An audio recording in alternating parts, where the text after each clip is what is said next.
Something huge is happening across the digital world. A technology that hundreds of millions of people use every single day is suddenly facing total bans, and it could end thousands of careers literally overnight. In this explainer, we're going to dive into the mass ban on AI beauty filters. Just think about that. This is the new reality for a whole generation of online creators. The very foundation of their digital identity, the face their followers know and love, is being regulated right out of existence. It's a wild turn of events that raises one massive question. So what is the big deal? What could possibly be so dangerous about these filters that governments are now jumping in to shut them down? Well, to really understand the ban, we first have to get a handle on the technology itself and just how unbelievably widespread it's become. All right, so let's start by breaking down what these filters actually do and the sheer scale of their use. Because this isn't just about, touching up a photo anymore. We're talking about creating a whole new digital identity from scratch. The key phrase here, and you really got to focus on this, is rebuilds a user's face. This isn't about smoothing skin or hiding a pimple. The algorithm is fundamentally changing your bone structure, the shape of your eyes, the size of your nose. It creates a brand new face, all based on some idealized, computer-generated standard. And its use, in some communities, is pretty much universal. According to the source material for this, a jaw-dropping 99.8% of female streamers use these filters. Just let that sink in for a second. It's moved way past being a fun little tool and has become an industry requirement. It's the price of admission to even compete. And that really gets to the economic core of all this. We're talking about entire careers with thousands, even millions of followers, fans donating real money, all of it built on a digital mask.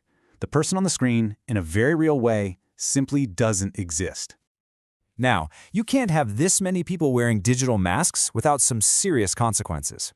As the source material argues, this all comes with a very steep psychological price, and it's fundamentally changing how our brains see the world. So the key idea here is something called cultivation theory. And it's actually pretty simple. If you spend your days seeing thousands of algorithmically perfected faces, your brain slowly starts to accept that tweaked reality as the new normal. And pretty soon, real, unfiltered faces start to look, well, wrong. This has gotten so intense, it's actually led to a clinically recognized condition called Snapchat dysmorphia. And let's be clear, this isn't just about feeling bad about how you look. This is an active desire to get cosmetic surgery to make your real face match your digital one. And here is the really crucial part. The goal isn't to look like a specific celebrity anymore. The new beauty standard people are literally paying to look like is the algorithm itself. It's a perfect, flawless, non-human ideal.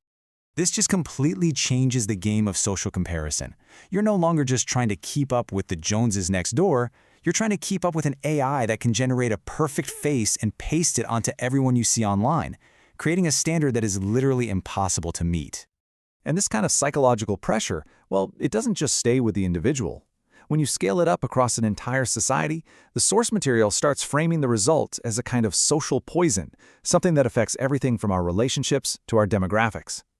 I mean, listen to this incredibly strong metaphor used by one Chinese commentator quoted in the source. They compare the effect of these filters to opium.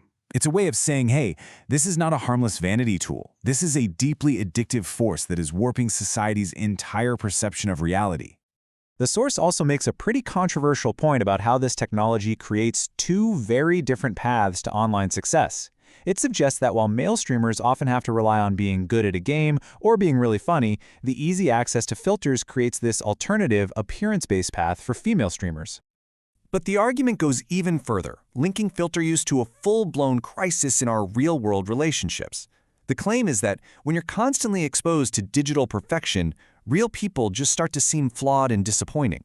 And this, the source argues, contributes to a decline in dating, marriage, and ultimately, even birth rates. So, with all these alarms going off about the psychological and social harms, governments, especially in China, finally decided to act. And this is where we get to what's being called the Great Ban. Officially, of course, the reasons given for the ban were pretty dry and bureaucratic. Things like improving content quality, fighting misinformation, and regulating an industry. All very standard government justifications. But the source suggests that the real motivations here run much, much deeper. They point to an effort to combat what they call mass fraud, or catfishing at scale, as well as addressing that demographic crisis we just talked about and stopping what is essentially a form of mass psychological manipulation. The reaction from the streamers themselves really showed just how dependent they were. This quote from a broadcaster, it's not just hyperbole. It speaks to a genuine fear that the gap between the digital illusion and actual reality is so huge that it would literally shock their audience. And, if this isn't just happening in one country, China's ban seems to be the first domino. Now you have TikTok banning some of the most dramatic filters for minors, and Europe is pouring billions into online safety initiatives that target this exact kind of digital manipulation. You can see it, right? A global trend is clearly forming. Which brings us to the final and maybe the most difficult part of this whole story.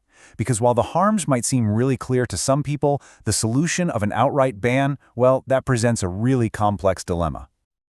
On one hand, you've got the argument for protection. A ban ends the mass deception, it safeguards mental health, and it forces a return to some kind of authenticity. But on the other hand, it is a classic slippery slope. I mean, isn't it your face and your choice? Who gets to decide what's too much? And is this a dangerous first step toward broader censorship? And this all boils down to the final, really provocative question at the heart of this debate. It's the one that cuts through all the noise about freedom and censorship. When an entire career is built on catfishing millions of people, is defending that really a matter of personal choice, or is it something else entirely? The answer to that is probably going to define the future of our digital selves.